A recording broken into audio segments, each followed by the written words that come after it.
Vita vya Sudan vimeingia katika hatua nyingine muhimu baada ya kundi kubwa la wapiganaji wa Rapid Support Forces RSF kujiondoa katika safu za kikosi hicho na kujiunga rasmi na Sudanese Armed Forces SAF.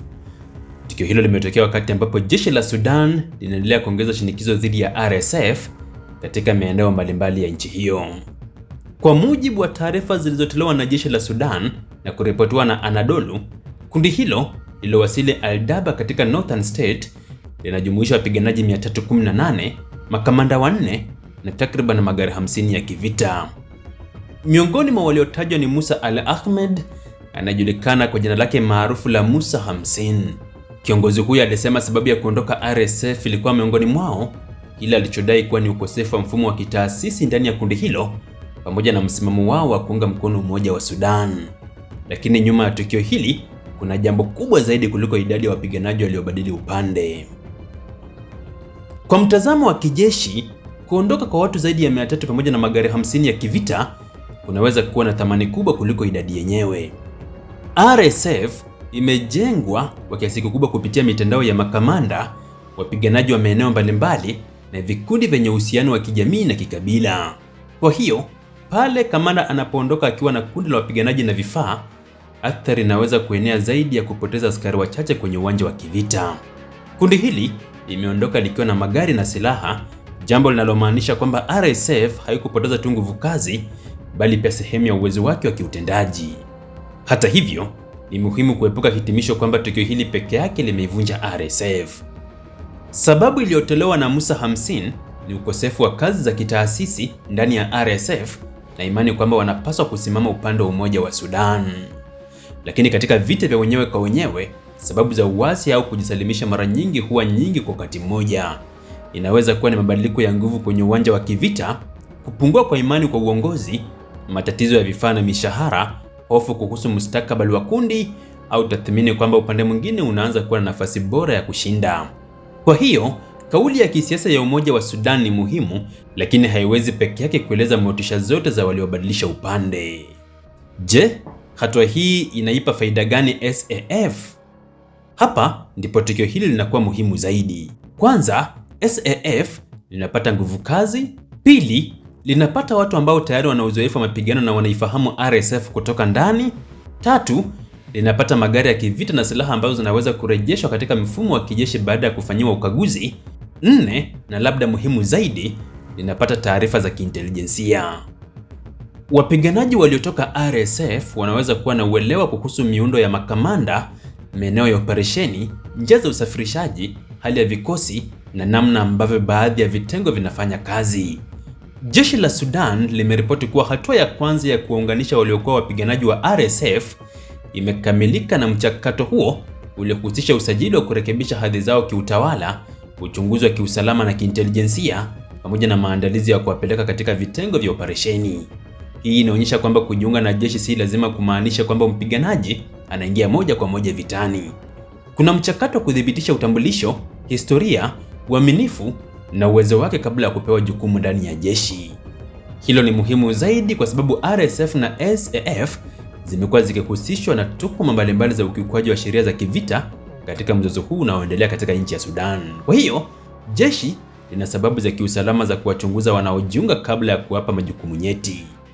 Kiongozi wa jeshi la Sudan, Abdel Fattah al-Burhan, amekuwa akitoa wito kwa wapiganaji wa RSF kujisalimisha na kujiunga na upande wa serikali kupitia sera za msamaha tangu vita vilipoanza Aprili mwaka 2023. Sasa inaonekana kwamba sera hiyo inapata nafasi ya kutumika katika mazingira ambayo usawa wa kijeshi unaanza kubadilika taratibu.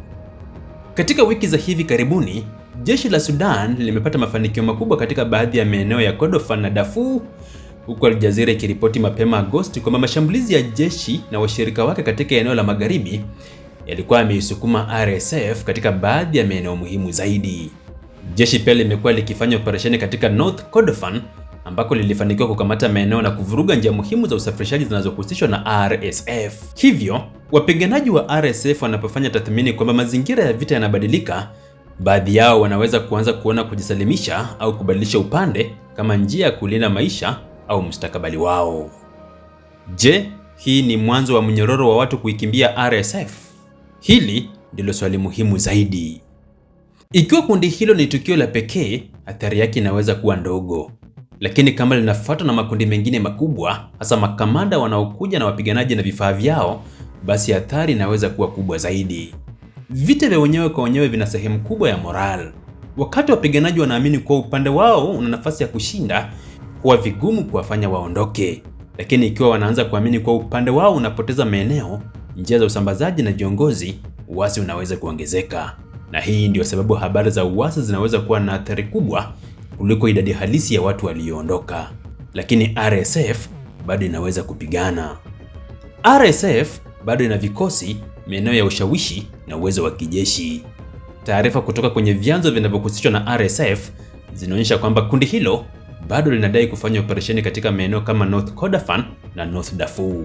Kwa hiyo, picha ya sasa si ya RSF imeanguka, bali ni ya mabadiliko ya usawa wa nguvu. Jeshi la Sudan linaonekana kujaribu kutumia mafanikio yake ya kijeshi kuvutia wapiganaji wa RSF kujisalimisha, wakati RSF bado inajaribu kuhifadhi maeneo yake na njia zake za usambazaji. Darfur na Kordofan ni muhimu kwa sababu zinaunganisha maeneo ya magharibi ya Sudan na sehemu nyingine za nchi. North Kordofan kwa mfano imekuwa eneo muhimu kwa njia za usafirishaji na harakati za kijeshi. Mafanikio ya SAF katika eneo hilo yanaweza kuifanya iwe vigumu zaidi kwa RSF kusogeza watu, silaha na vifaa kati ya maeneo yake ya magharibi na maeneo ya kati ya Sudan. Hivyo uasi wa Musa Hamsin na kundi lake unapaswa kutazamwa ndani ya ramani hii kubwa ya vita. Swali linakuja, je, RSF inaweza kujibu hatua hii?